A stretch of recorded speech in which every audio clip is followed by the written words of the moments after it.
Welcome everyone. We're just waiting for a few more people to come into the room and then we'll get started.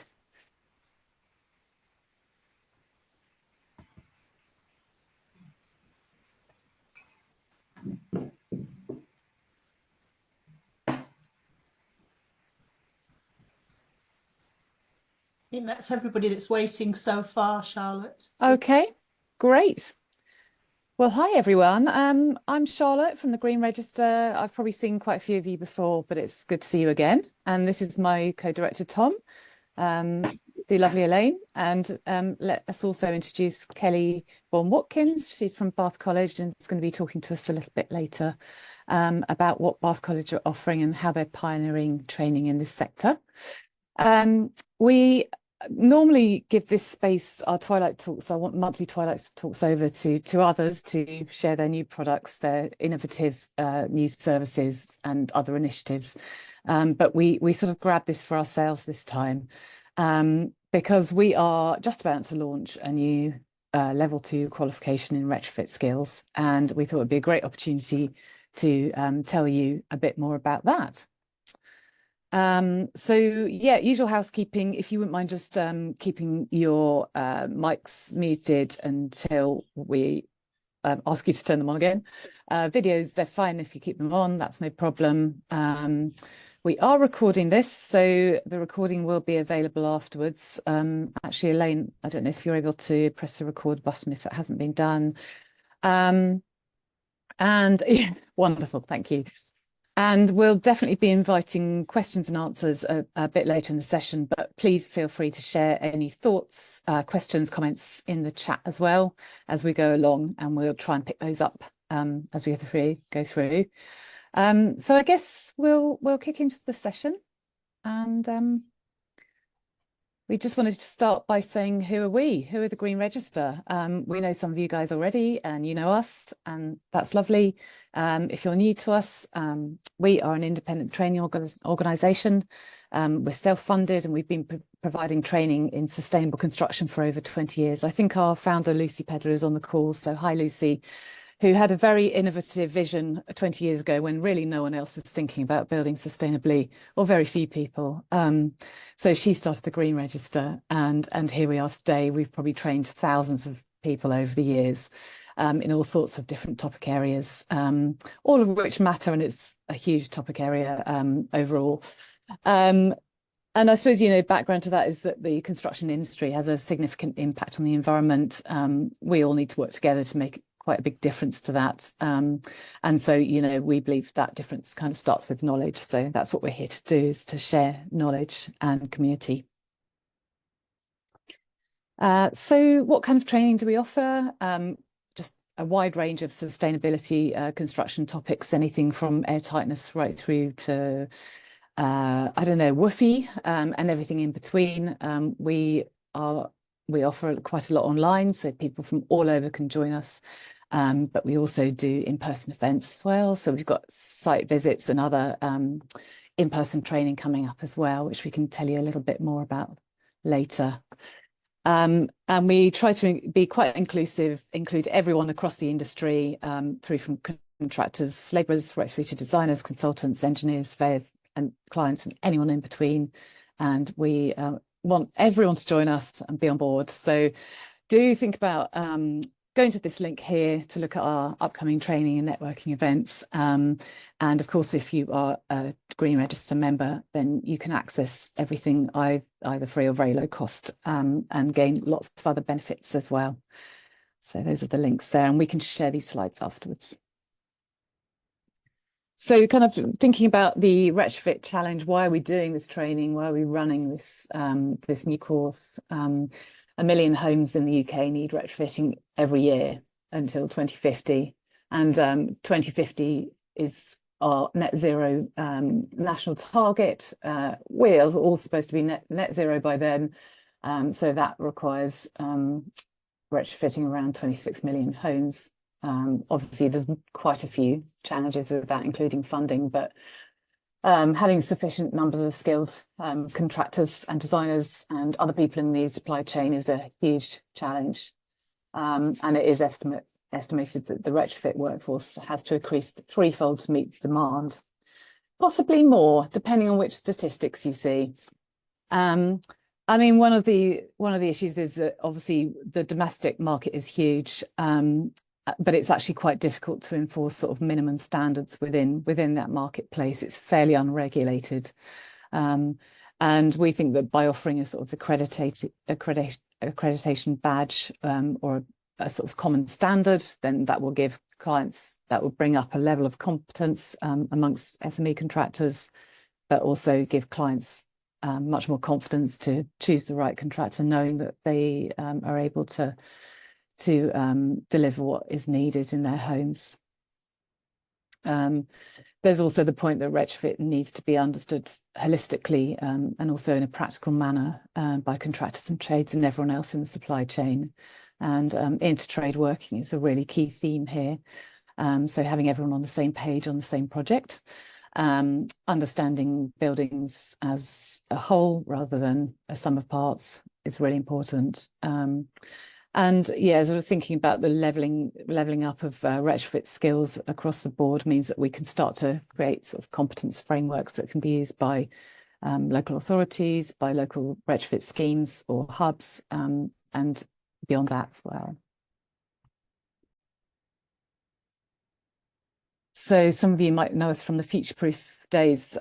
This was a government-funded project that we were involved with, Centre for Sustainable Energy. That was back between sort of 2018 and 2021, where we developed very specialist training on retrofit for contractors to create a supply chain that were able to meet the needs of interested householders who are supported by the Centre for Sustainable Energy and able to connect the two.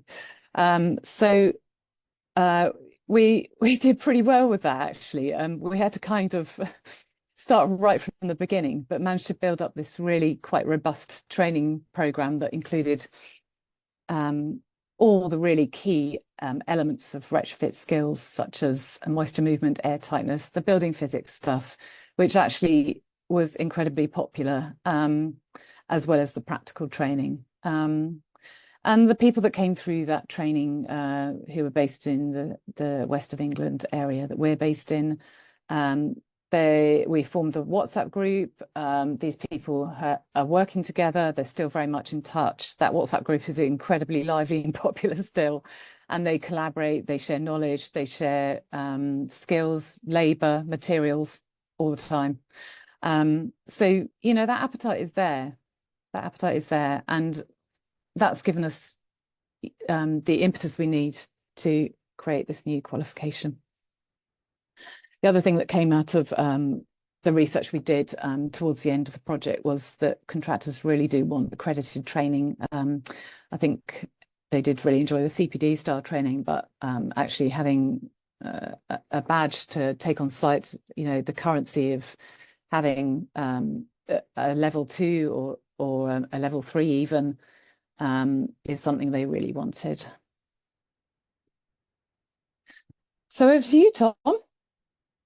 Great, thank you, Charlotte. Yeah, so that's the trajectory that Charlotte has described of both us as the Green Register and the kind of training we've offered in the past has definitely led us to this point. As Charlotte really touched on in that last slide, the future-proof skills training really showed us this appetite that's out there from the industry, but perhaps particularly from contractors, to learn a bit more about sustainable construction, to give them more confidence, give their customers more confidence. And ever since we've done that training, we're really keen to take it to the next step. And one of those key steps, as Charlotte touched on, was the idea of an accredited course. Now that obviously takes quite a lot of investment and quite a lot of building and development. And so to make this project happen, we looked out and sought funding. And I think we are lucky enough to now be at a time where a lot more people are taking sustainability in the construction sector seriously and are seeing seeing it not only as something really important, but also as a great opportunity, as a great business opportunity. There's a huge demand out there. So we've managed to put together a project which has various parts, but one of the key parts is to develop this new qualification. And that's a big collaborative project with Retrofit West, with Future Leap, with YTKO, and with Bath College. And as Charlotte said, Kelly from Bath College is here, and we'll speak a bit later about what they're up to. So the core of this new training, it's called Retrofit Skills. Hopefully the clue is in the title as to what it's all about. And we've really tried to build that name on the back of the growing use of the word retrofit in the sector. The fact that now retrofit coordinators and so on are terms that people are a bit more familiar with, and more people are getting trained in those areas. So our initial course will be a level 2 qualification, but we're also really keen in future to develop the course and perhaps develop further levels to it as well, and we'll come on to that a bit later. And as part of the funding, the course is heavily subsidised for anyone who is in the WECA area. So, and that funding runs through till June next year. So there's a really good kind of kickstart to the course, which makes it so much more affordable for anyone who is in the region. So yeah, do sign up. Okay, next slide.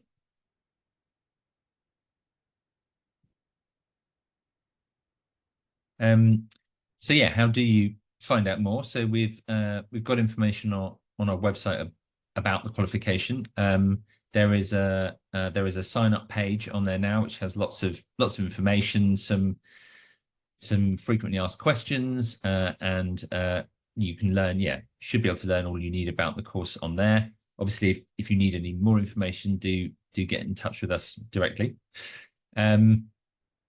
So to talk a bit more about what the course involves, it's broken down into modules. So there are 7 modules in all, and they're a mixture of theoretical or online learning modules, which are more knowledge based, trying to build up your expertise in some of the terminology and the building physics that Charlotte mentioned. But there are also 3 modules which are in person, which are more practical. We think it's really important for those practical skills to be understood, and that it is a really great way of learning, and often a better way of learning when you see things in reality. You get to touch and feel materials, and can also discuss your learning in person with other learners. So just to run through briefly that list on the right, the headings. So module 1 looks at the principles and practical applications of sustainable retrofit, really introducing the topic. Module 2 goes into some of the detail around what's the process, and the cost implications, and how do you deal with kind of carbon accounting and funding questions. I would say, again, this is a level 2, so we're not going to a huge amounts of detail, but it's really about developing this foundational knowledge so that you know where to look for other information, you know the broad sector much better, and can feel more confident. Level 3 is particularly about the building physics, so about heat loss, about moisture, about ventilation, and particularly with retrofit, the importance of thinking about those in a joined up way when you're working with an existing building. So what people call the whole house approach. Module 4 then looks at some of the practicalities in the building services and some of the low carbon technologies that you'll often come across when working with retrofit.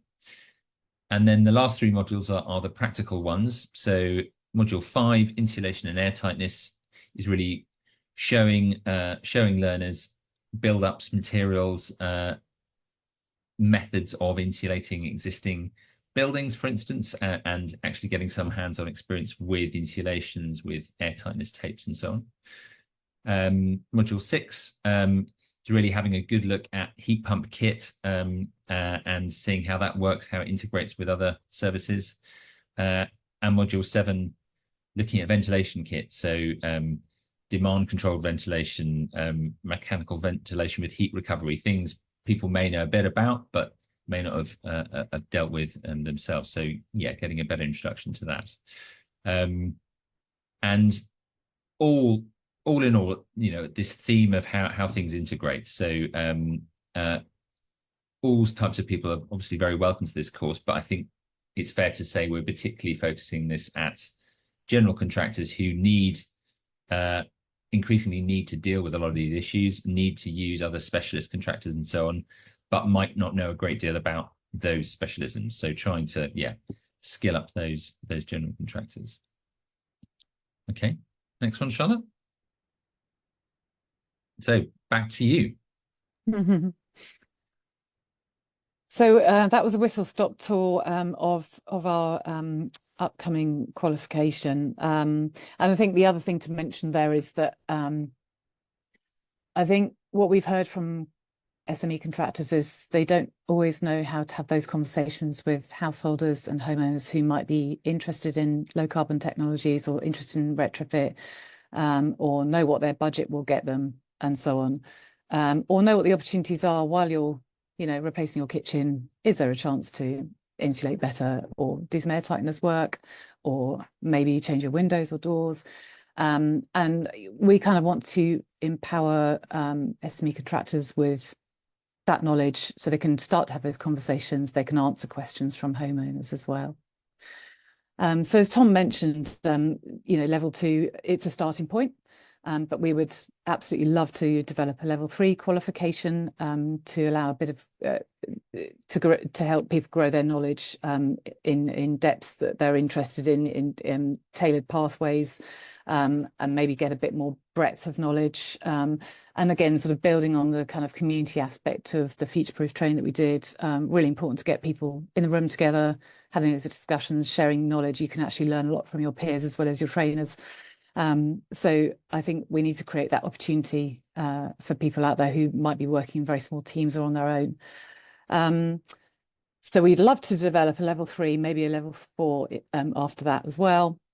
And at the moment, because we are being funded by West of England Mayoral Combined Authority, we are obviously sort of growing this in this region, and we'll be starting our practical sessions there.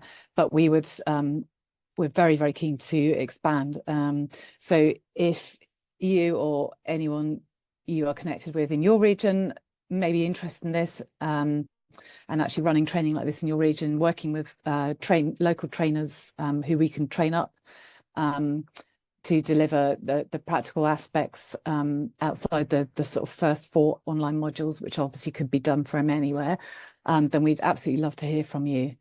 So yeah, if you're interested in being a partner, do reach out to us. We'd love to hear from you. So I think that's probably about it from me. I don't know if anyone has any questions or comments at this point.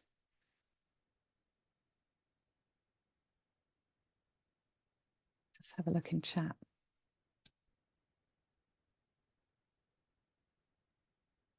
Okay, we'll come back to that.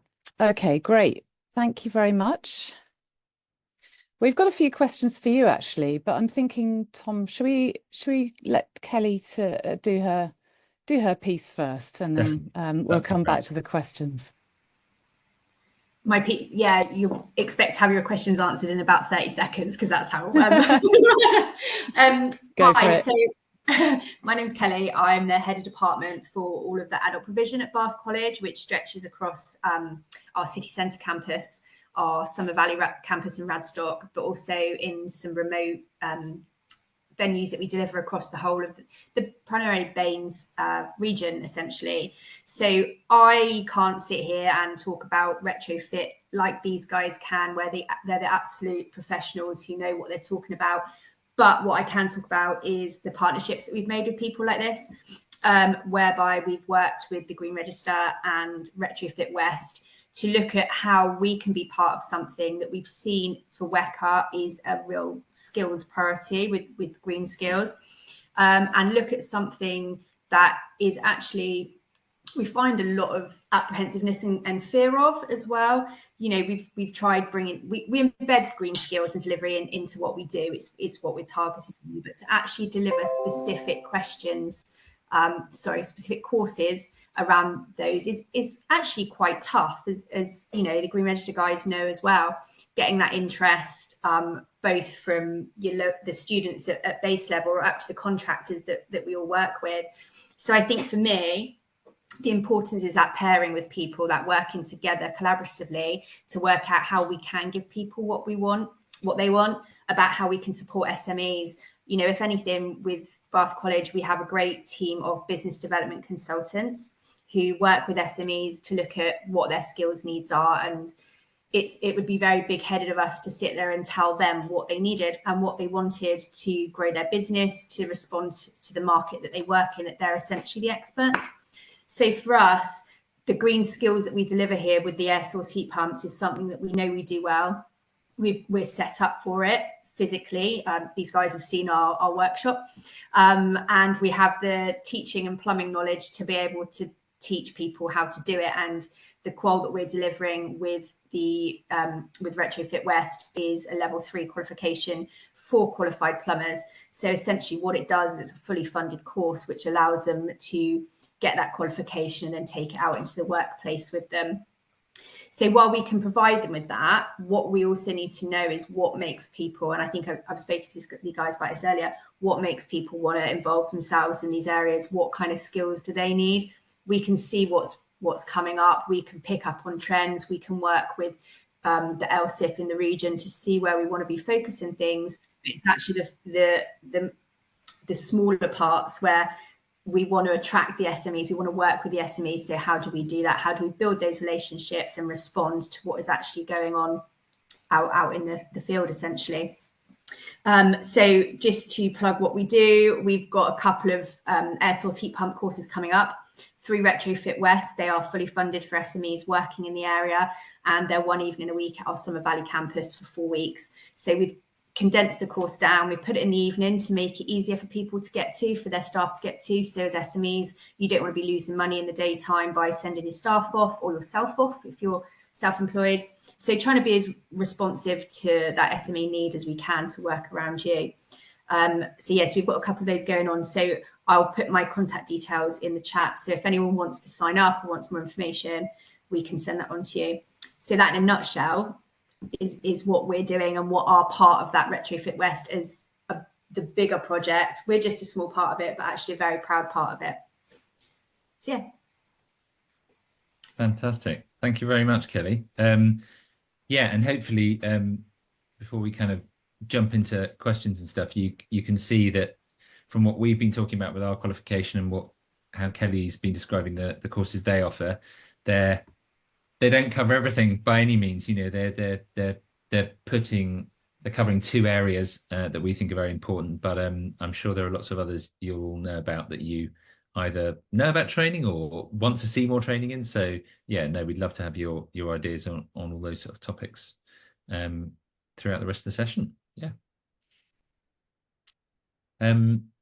So yeah, I think Charlotte mentioned we had a few sort of prompter questions that we might bring up.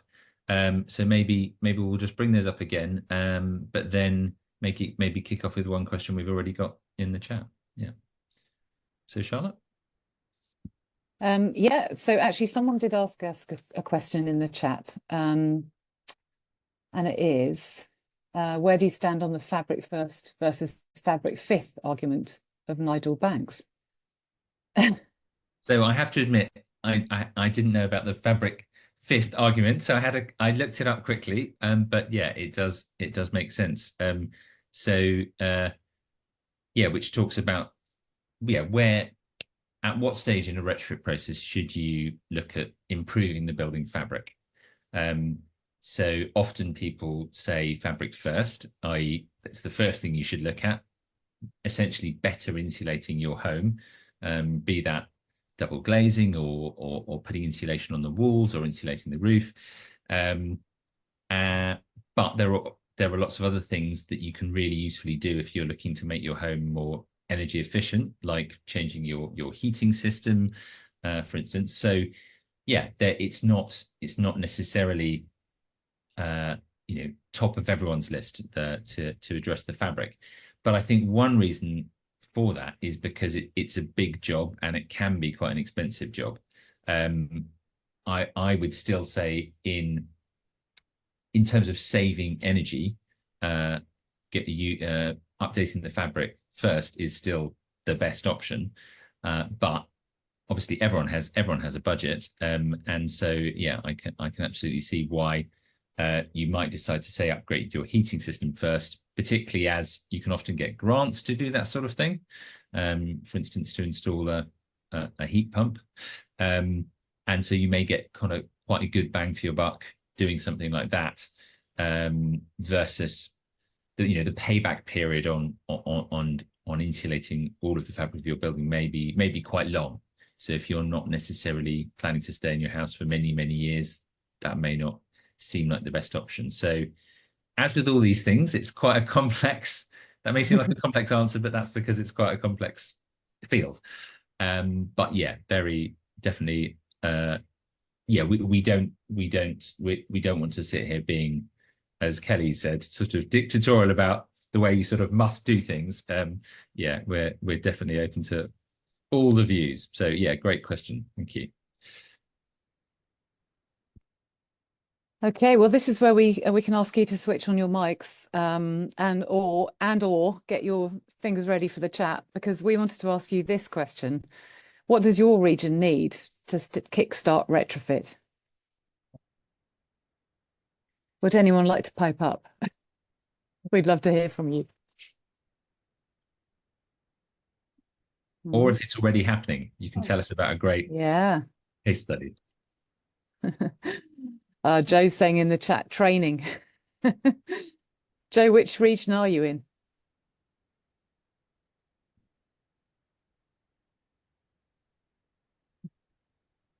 He's in Wiltshire. Okay. Sorry, I just wonder, Joe, do you mean training in retrofit, or training to help people understand what retrofit is before they go into actual retrofit training? Oh, I know. It's probably easier if I talk. Great, thank you. So, I mean, I hosted this a little get-together, a workshop at the NSBRC weekend before last. And it was to sort of, the reason I've come to it is because I live in the centre of Wiltshire, and I've got quite a few clients come my way who want to do this work. I've done thermal models and sort of retrofit phase plans and so on, and it's all great. And then they look for a contractor locally, and it's just a black hole. They can't find anybody who's trained. It's good. They've got to go miles away to find anybody who's even listed on the AECB or even Passive House or Green Register. And so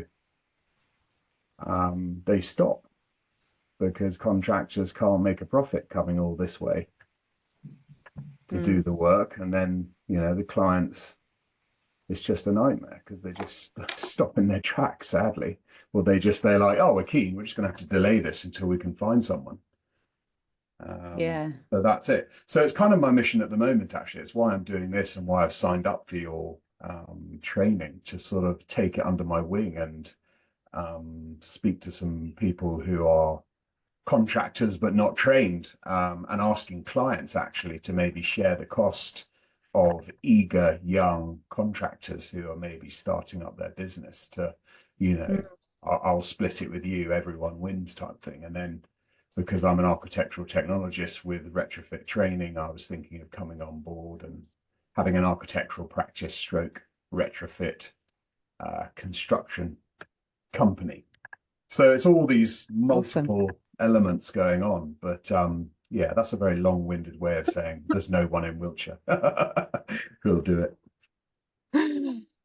So it sounds like we need to level up the skills and knowledge in local supply chains so that we can avoid people, moving around the country, and the cost of that, and the carbon of that, I suppose, as well too. Yeah, absolutely. Yeah, well, you're definitely on the same page as us there, Joe. So Yeah, we yeah, look forward to yeah. meeting you in due course on the Yeah, training. yeah, definitely. I'm looking forward to it. Thank you. Good.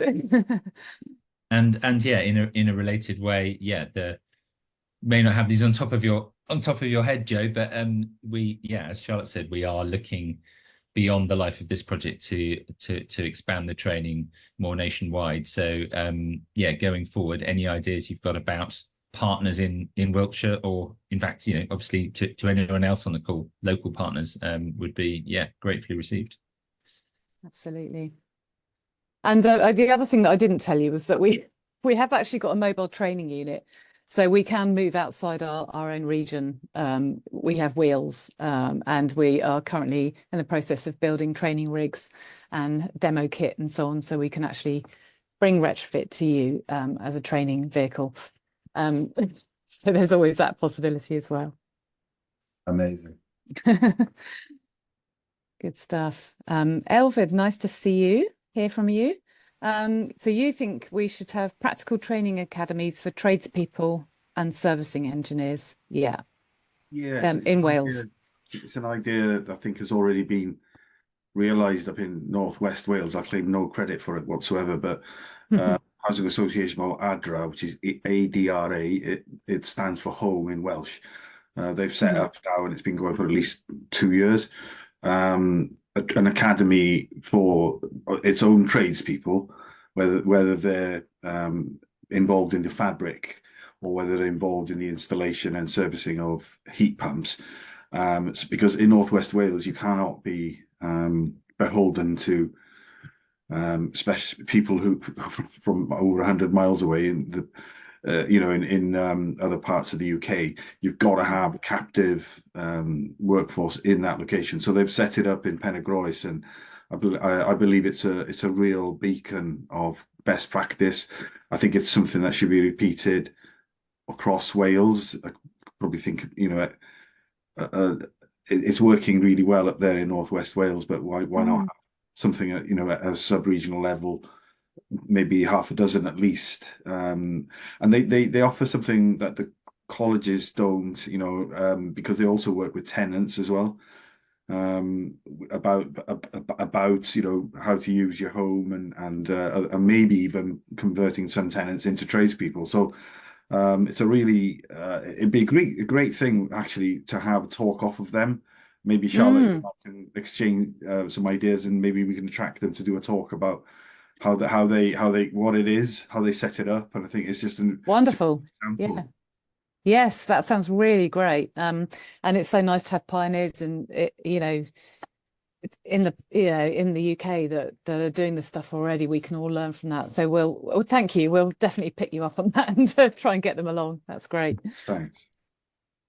And I think just off the back of that, interesting to think about the different models for how you fund these things. So as we said, our project and some of the work Kelly's doing is funded by WECA.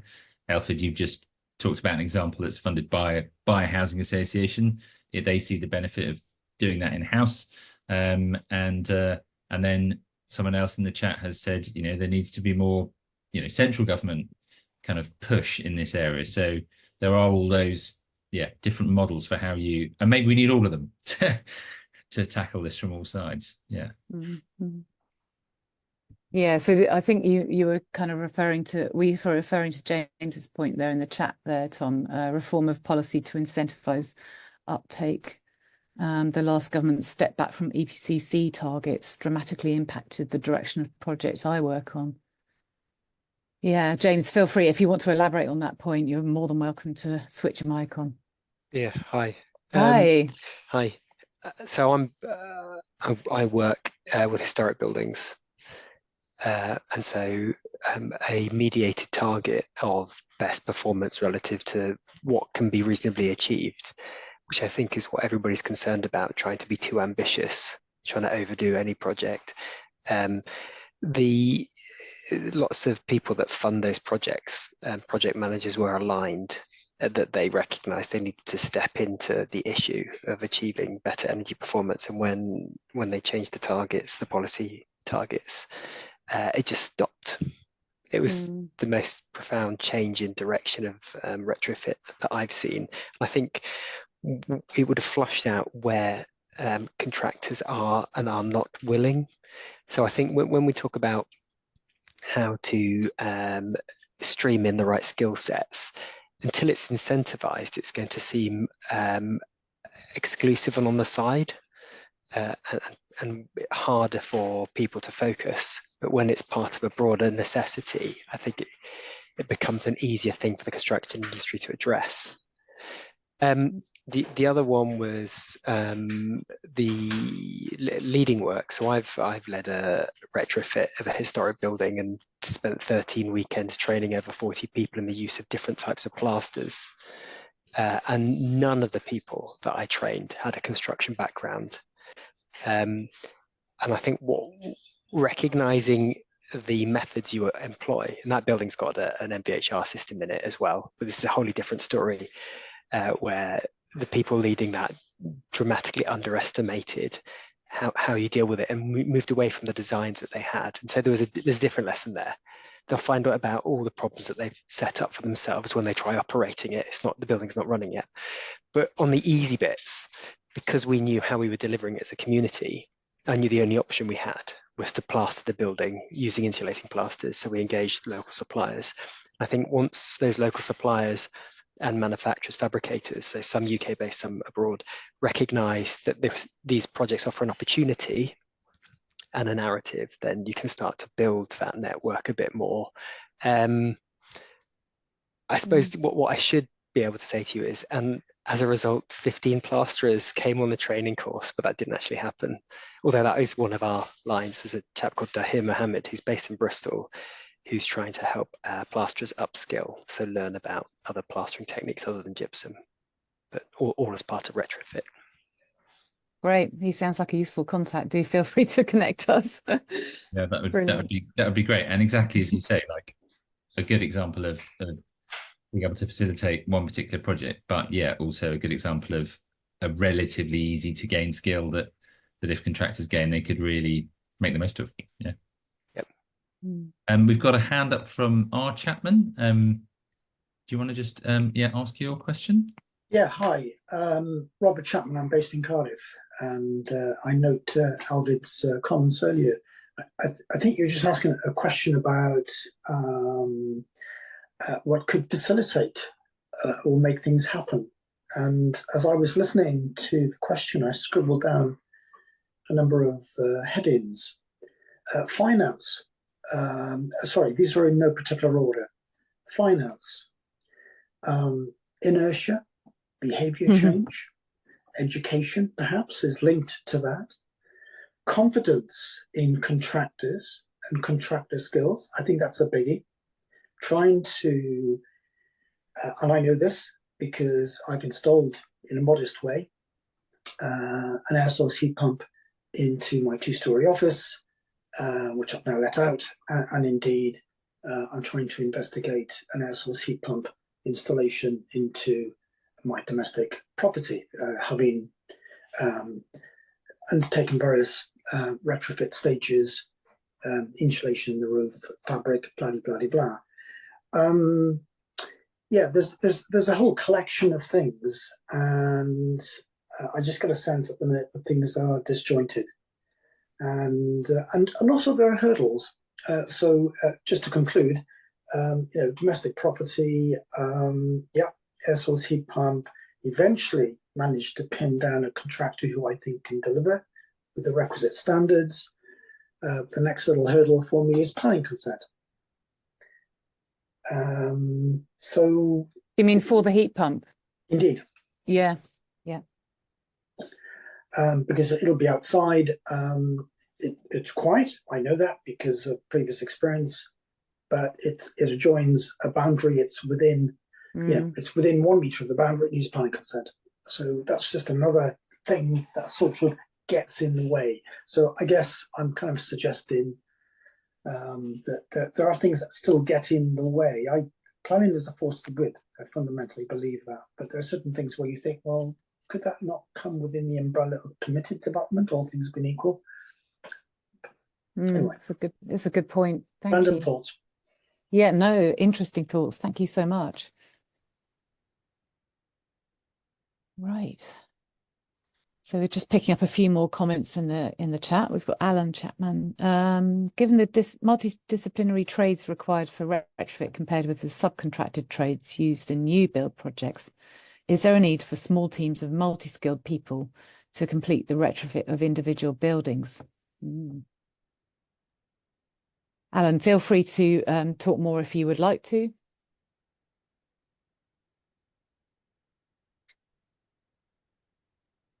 I suppose generally in colleges, we are getting people to do trades rather than, become multi-skilled practitioners. But I suppose that's one of the things that we're trying to do with the course that we're launching, is trying to get people to understand the intertrade working.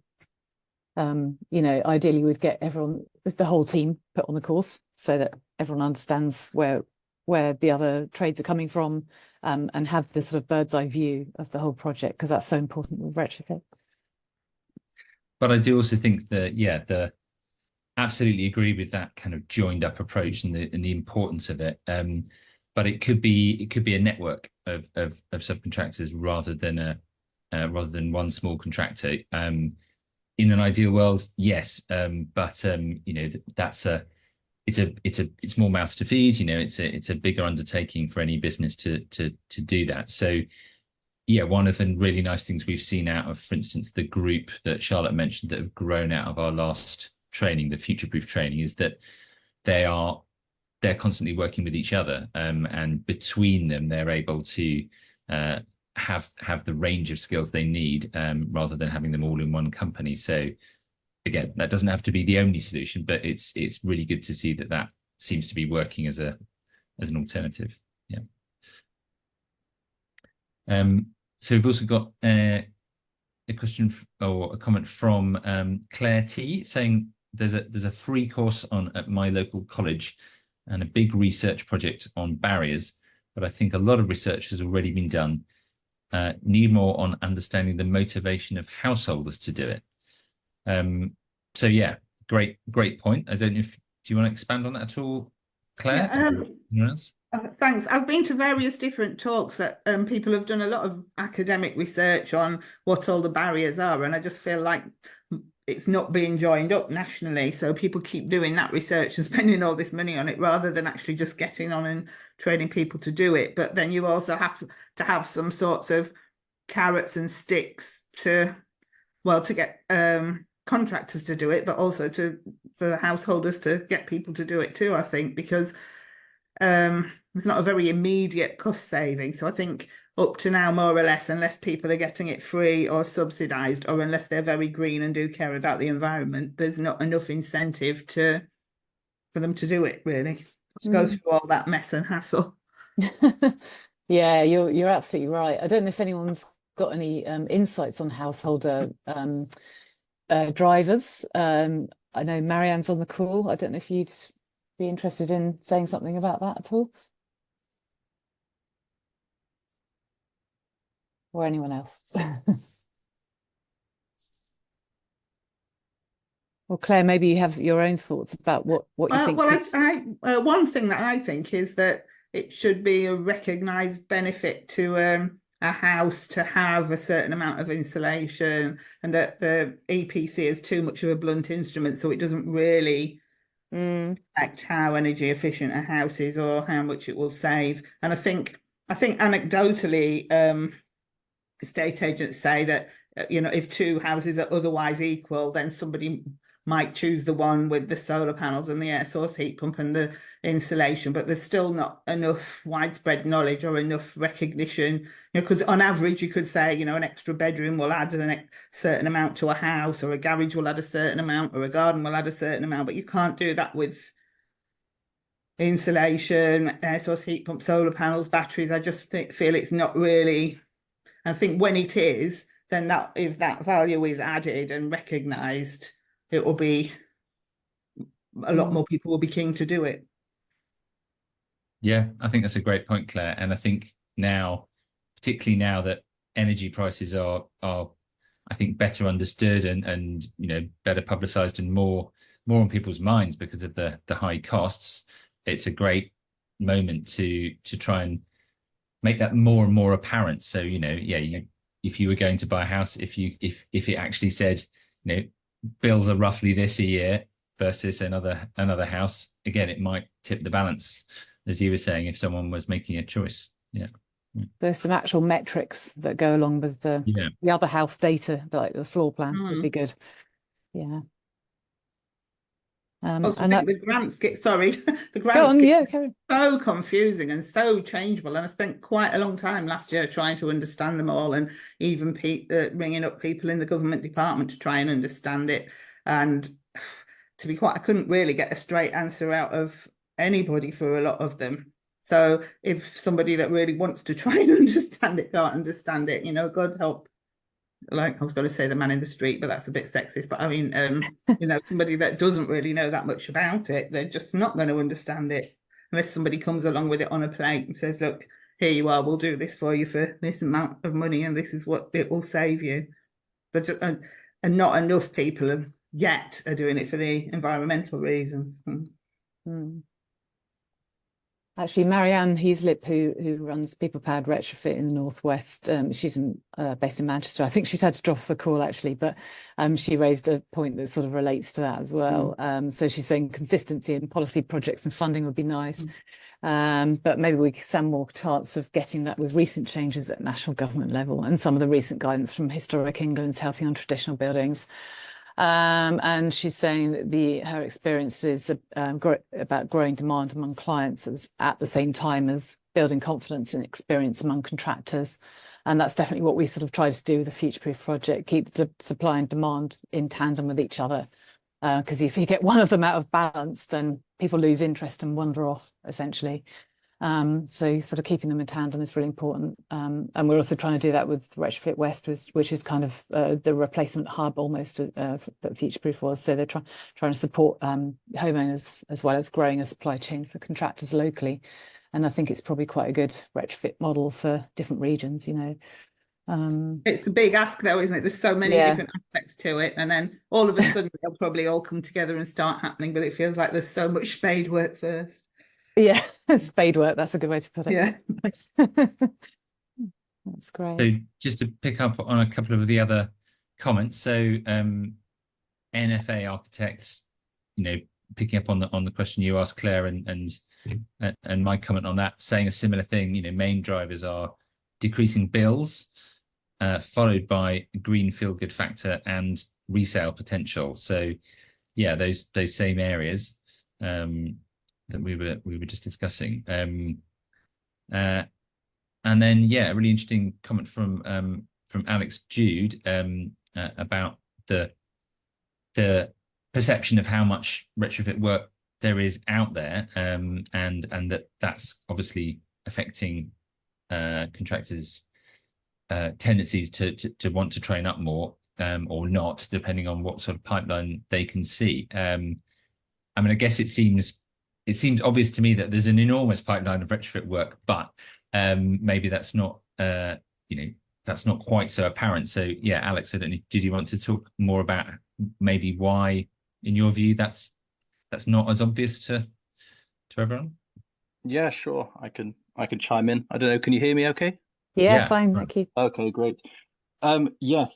So I mean, my background's in marketing. I'm relatively recently into retrofitting as a result. Oh, you're breaking up a little bit, Alex. Oh, sorry. I was saying I mainly work in marketing, and I've recently got into doing retrofit stuff as part of SY EcoFit in Sheffield. It's a community interest company.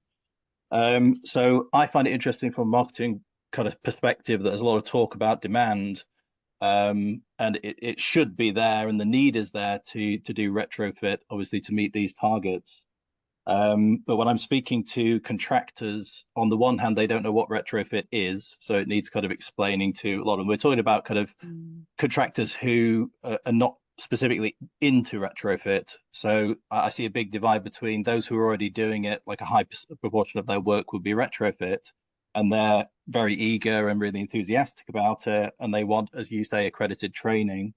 But that for me seems to be still, you know, a minority. So I'm contacting people who are already involved in retrofit, and I'm contacting also people who could potentially get into it. So they might have the skills. So they might be a plasterer who could also do some form of wall insulation. So I would say, you know, most tradespeople I contact are already doing some kind of form of retrofit, but they don't call it that. So they might call it, you know, upgrading or eco refurbishment or something making your house warmer. So the language which is being used is different than what we use kind of within our niche kind of circles, but also the idea that rather than having a separate field of retrofit, we think that it should be integrated into all trades. So I think the idea of your course is really useful. But yeah, on the kind of incentive side, I mean, I can't go too into depth on the project details because it's not, we've not published our findings yet. But we're finding that contractors are saying, show me the pipeline of work, give me a guarantee, show me stability in, you know, where the work's coming from, whether it's government policy that does that, like they did with solar when they guaranteed 40 pence on the kilowatt hour and so on, and brought loads of people into solar on the contractors on the homeowners side. Show us that, give us that guarantee and that stability, and de-risk it for us.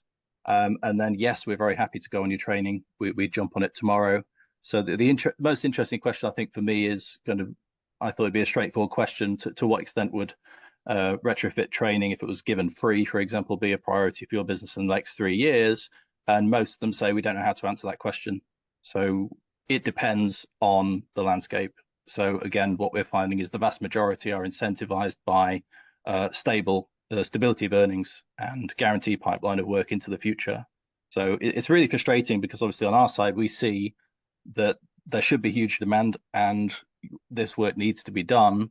But with the smaller contractors, they're not going to lead the market. They're reacting to it. And we also have ties with a couple of training providers in Sheffield, at Sheffield College and Momentum here. And they're in a similar position that Simca, our local mayoral authority, is investing in green skills. So the college will be laying some on from this month and continuing for the next couple of years.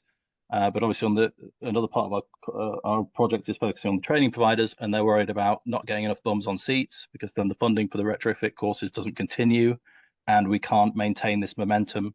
So I see it as a kind of multifaceted kind of situation, and we all need each other. So the homeowners need the contractors, and the contractors need the homeowners to kind of stimulate the market. But the main question for me is who's going to drive this demand and make it visible and increase the engagement of contractors, because I think we really need that to move things forward.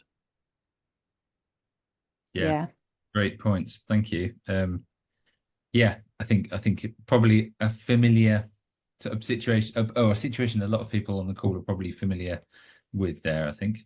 I was just going to bring in Kelly again, if you've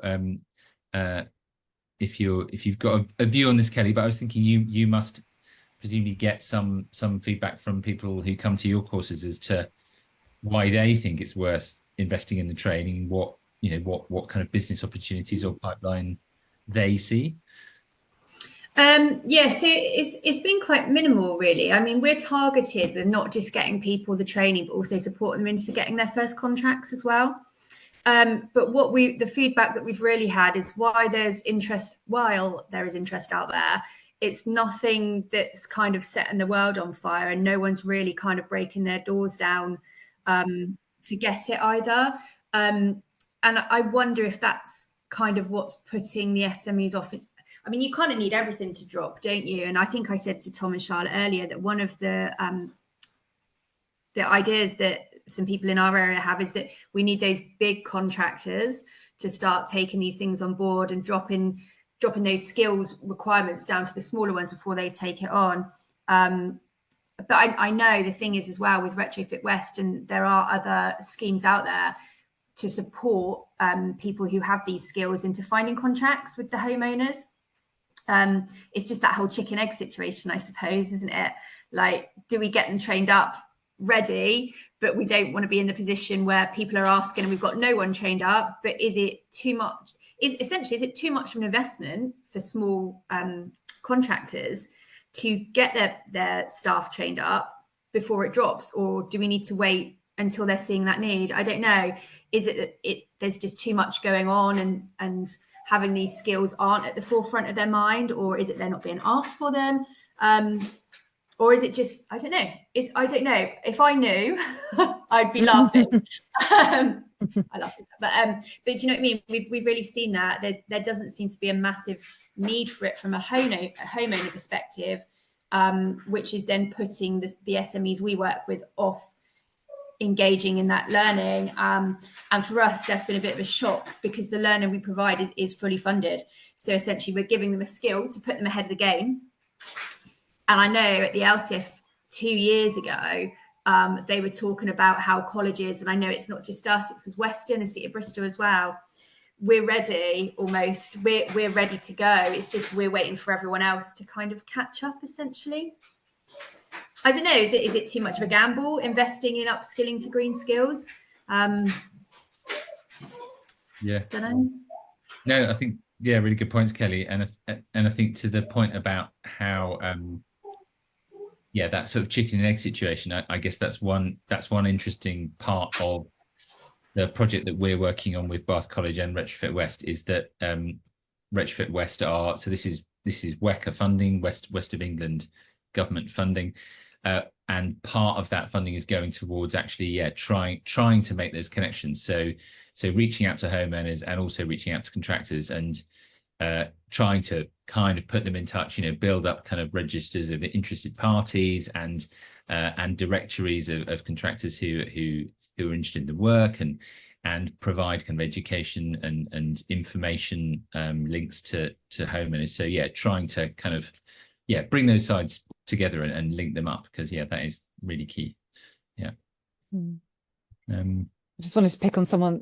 There's a comment in the chat about a course for conservation officers to increase practical knowledge of sustainable construction. Absolutely. I think anyone who's worked on historical buildings, and that might be many of you on the call, that can be a bit of a difficult issue. And now that Historic England have also issued some guidance on that. And in fact, on Wednesday, we've got retrofitting traditional buildings, which is a great course that we run about twice a year. So if anyone wants to join that and that's in their area of interest, then do jump on. But that's something we are looking at, actually. So watch this space. And also a comment around, you think a question probably is, how is lobbying the government to remove VAT on retrofit going?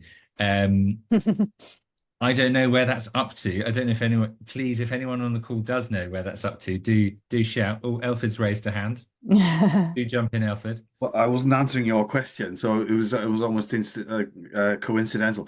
I was going to say, Charlotte, that Professor John Edwards has been running a course in Wales, I know, on retrofit of traditional buildings, and I believe he did a level 2 course for all conservation officers in Wales recently. I was speaking to Cadw, and they've already got like a Cadw's got a as English Heritage or Heritage England, I'm not sure what it's called anymore, but Cadw got a piece of guidance about upgrading, decarbonising listed buildings, and some of the issues and some of the ideas about how to balance sort of sensitivity and historic significance with decarbonisation. But the vast majority of traditional buildings are not listed, and therefore John Edwards's course is aimed at techniques and ideas around and bringing it in alignment with the PAS document, which is PAS 2035, I think. So there are courses out there, and of course Green Register are probably also offering us in that space as well. I don't know if I'm mentioning somebody who's one of your competitors, but those things are happening. But I was going to say, with regards to how do you encourage and incentivize contractors to sign up for courses on these things? Obviously, as a builder of new homes, we've been building off gas now for the last 3 or 4 years. and clearly there's tens of thousands of homes that are being retrofitted in by my company, Pobble, which is obviously creating a huge supply chain. The supply chain is meeting that need, and that the idea is by the time we get to say 2025 future home standard, where all new homes need to be built this way, that it's reaching the vast majority of homes in the private sector owned by homeowners or private landlords. And what are they going to do? I think that there is, if we're retrofitting so many homes with fabric and low carbon technologies like air pumps, surely there's monitoring going on, and we're speaking to people and finding out what their views are, especially good news stories, you know, where there's so many bad news stories, whether you go on YouTube or anywhere these days. It's social media is everyone's interested in something that's going to fail, but I suspect there's a silent majority of people who have had their home retrofitted are very happy with it, and actually their bills are much lower. They're far more comfortable, and of course you have the environmental benefit as well. We need to get those stories so that people who are thinking about doing this are going to trust somebody who doesn't have is not being paid. They're not making a buck. You know, there's no agenda there other than just telling the truth. And those stories, I think that we need, those of us who are doing retrofit and monitoring and speaking to people who are living in the homes, need to collect those stories and in some way get them out there somehow, you know. And that's for me, that's the biggest sort of barrier is people, apart from the cost, people are thinking they're going to make their homes worse, or they're going to be colder, or they're going to, you know, if they think that, then we need to sort of counteract that with some good news. Yeah, Joe's just followed that up. Can we get a TV advert out on successful retrofit stories, please, or a social media campaign? Absolutely, we need to hear more from the clients, and that's your point, isn't it, Elwood? And yeah, you know, people who are living in the homes, there's nobody's being paid to say this. They're actually saying it because it's the truth. yeah, that's right. Brilliant. Well, we'd be more than happy to share some of those stories if anyone does know of anyone. Do please pass them our way. And yeah, no, we'd love to interview them and spread it as much as we can. Yeah. And it's that thing, you know, if you know, if you're a client and you're thinking about it, you want to hear from other clients, you want to sort of get the references from the other clients in a way, don't you, rather than hear only from suppliers. So it's really powerful. Thank you. Well, I had other questions to ask you, but we've run out of time. But that's good. That means we haven't needed prompter questions. Everyone's had their own. Thank you for being such an engaged group. It's been really fantastic to hear your comments, questions, and thoughts as well. So thank you for joining us this evening. And thank you to Tom. Thank you to Kelly. And we hope to see you all again soon.